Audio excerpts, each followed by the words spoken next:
শুধু বলতে চাই, আপনাদেরকে আশ্বস্ত করতে চাই, আপনাদের সহযোগিতা চাই। সেটা হলো আজকে যে এই কার্যক্রম শুরু করলেন আপনারা, আপনাদের এটার সকল ক্রেডিট আপনাদের, এই ক্রেডিট সকল রাজনৈতিক দলের, সামাজিক সংগঠনের, নারায়ণগঞ্জবাসীর এই ক্রেডিটকে আমরা রক্ষা করতে চাই, একদিনের ক্রেডিটে পরিণত করতে চাই না। আমরা এটা অব্যাহত রাখবো।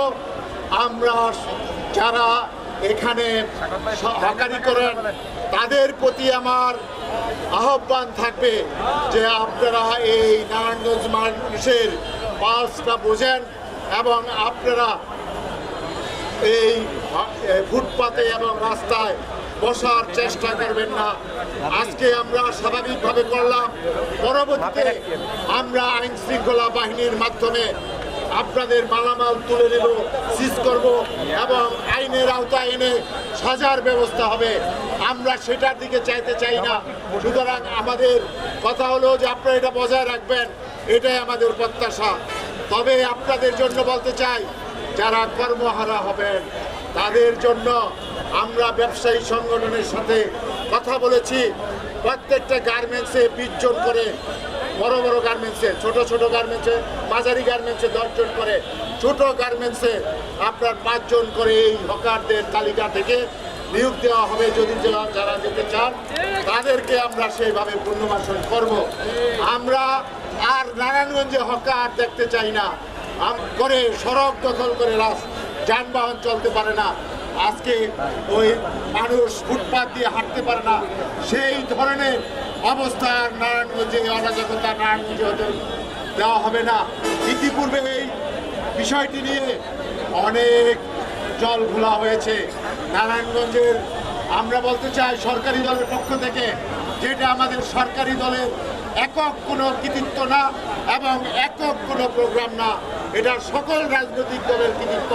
সকল দলের রাজনৈতিক দল, জনগণ এবং আপনার নাগরিকদেরকে এটাতে অংশগ্রহণ অব্যাহত রাখতে হবে। আমরা সেই অব্যাহত রাখার মাধ্যমে আমাদের এই সমস্যার সমাধান করব।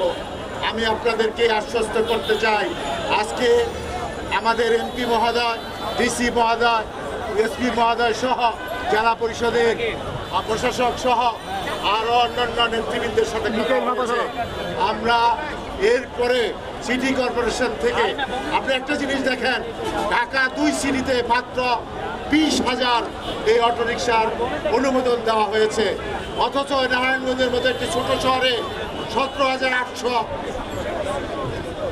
অটোরিকশাকে অনুমোদন দেওয়া হয়েছে, যেটার ভার আজকে নারায়ণগঞ্জবাসী, নারায়ণগঞ্জের জনগণ বহন করতে পারছে না। তাই আমরা ডিজিটাল যে প্লেট আমরা ইতিপূর্বে প্রদান করব, ডিজিটাল প্লেট ব্যতীত কোনো অবৈধ বাইরের গাড়ি নারায়ণগঞ্জ শহরে প্রবেশ করতে দেব না। ইনশাল্লাহ এটা করলে যানজট সমস্যার সমাধান হবে। আমরা ওই যে বিভিন্ন যে স্ট্যান্ড আছে, ট্যাক্সি স্ট্যান্ড, ওই বাস স্ট্যান্ড এবং আপনার সিএনজি স্ট্যান্ড, এগুলি আমরা তাদের সাথে বসে কিভাবে আপনার এটা সমাধান করা যায় সেটা আমরা করব। আমরা আপনাদের প্রতি বলতে চাই, মশা নিধন এটার কার্যক্রম শুরু হয়েছে, সকলের সহযোগিতা চাই প্রধানমন্ত্রীর নির্দেশে। আমরা বলতে চাই, আমাদের সিটি কর্পোরেশনের 35টি খাল আছে, প্রত্যেকটা খাল খনন করে মশার থেকে আমাদের রক্ষা করব। আমরা এই শহরকে মানুষের বসবাসযোগ্য করে একটি সুন্দর রাজনৈতিক, সুন্দর বসবাসযোগ্য নারায়ণগঞ্জ করতে চাই। এই বসবাসযোগ্য নারায়ণগঞ্জের করার ক্ষেত্রে সকলের সহযোগিতা কামনা করে এবং আমাদের আজকের কর্মসূচিতে এই পর্যায়ের কর্মসূচি এখানে সমাপ্ত। এবং আসলে জনগণকে প্রতিনিধিত্ব করার যে সুযোগ পেয়েছেন এই জন্য তিনি ধন্যবাদ প্রাপ্তি প্রাপ্য। আমার জনগণ তারা আমাকে সেখানে এই আসলে নির্বাচিত করে জনগণকে পর্যন্ত দিয়েছে। আজকে আমরা জানি যে আমাদের সর্বজনীন আজকের এই অনুষ্ঠানটি আমরা করতে পারার মধ্যে দিয়ে একটি ঐতিহাসিক দিবস আমরা এখানে একটা নিদর্শন সৃষ্টি করলাম। অতীতে অনেকেই এককভাবে চেষ্টা করেছে, প্রশাসন কখনো হয়তো চেষ্টা করেছে, কিন্তু আজকে সমাবেশে আপনারা দেখবেন যে আমাদের সমস্ত রাজনৈতিক দল, সামাজিক সংগঠন, সামাজিক নেতৃত্ব দরকারি এখানে সকলের সমাবেশ আমরা দৃঢ় করতে বলতে চাই যে আজকে আমাদের সিটি কর্পোরেশন পক্ষ থেকে যে কাজটি উদ্যোগ নেওয়া হয়েছে, নেতৃত্ব কিন্তু সিটি কর্পোরেশনের, কিন্তু দায়িত্ব কিন্তু প্রশাসনের। এই জিনিসটা আমাদের মনে রাখতে হবে যে আমরা জনপ্রতিনিধিদের হাতে কিন্তু আইন শৃঙ্খলা পরিস্থিতি রক্ষা করার মতো আমাদের আমাদের প্রশাসন যারা রয়েছে, আইন শৃঙ্খলা যারা দায়িত্ব রয়েছেন, তাদের প্রতি আমাদের দৃষ্টি আকর্ষণ থাকবে যে আমরা জনগণের হয়ে জনগণের ভাষা জনগণের উপহার দিতে চাই, কিন্তু আমি আপনাদেরও সহযোগিতা চাই। কারণ এই সরকার কিন্তু জনগণের সরকার, একটি নির্বাচিত সরকার।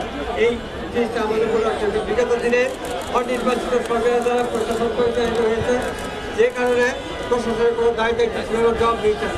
আজকে পরিবর্তিত পরিবেশে আমরা কিন্তু বিশ্বাস রাখি যে আজকে যে সারা দেশে তথা নারায়ণগঞ্জ জেলায় আমরা প্রত্যেকে আশা করবো যে এই প্রশাসন আমাদেরকে রাজনৈতিকভাবে সামাজিকভাবে সকল বিষয়ে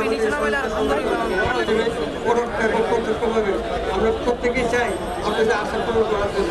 আর বিশেষ করে আমি যেহেতু আপনাদের নির্বাচিত, আমি আপনাদের একটা জব ধীরে করার জন্য আগ্রহ নিয়ে বসে আছি, দাঁড়ায় আছি। আগামী দিনে 5 বছর পরে নিশ্চয়ই এইরকম একটা পরিবেশে আমি যেন আপনাদের কাছে সুনাম দিয়ে দিতে পারি বা ইলেকশন থাকতে পারি, সে প্রত্যাশা আমার থাকবে। ইনশাআল্লাহ আপনাদের সবার সহযোগিতা আমাকে আমি আপনাদের চেষ্টা করে রয়েছে। পাশাপাশি একটি কথা বলতে চাই যে আমরা দৃঢ় করার আছি।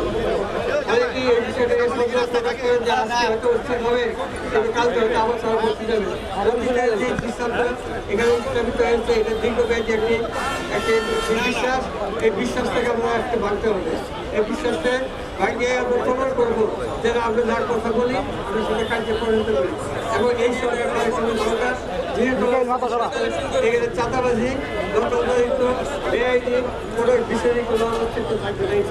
তবে সকলের আপনাদের সহযোগিতা ছাড়া আমরা সুস্থ সকলের জন্য আপনাদের থেকে প্রত্যাশা করি। উন্নতি তুলে ধরার জন্য আপনাদের সহযোগিতা কামনা করব যে আপনারা যদি সহযোগী সঠিক পথে পরিচালনা করতে আমরা সেই দিকে আপনাদের সুন্দর অবস্থা থাকবেন। কিন্তু বিরোধিতার খাতে যেন বিরোধিতা না হয়, তাতে ক্ষতিগ্রস্ত হবে আমাদের সমাজ, আমাদের এই এলাকায়। এই বিষয়টা সতর্ক থাকতে হবে। আর বিশেষ করে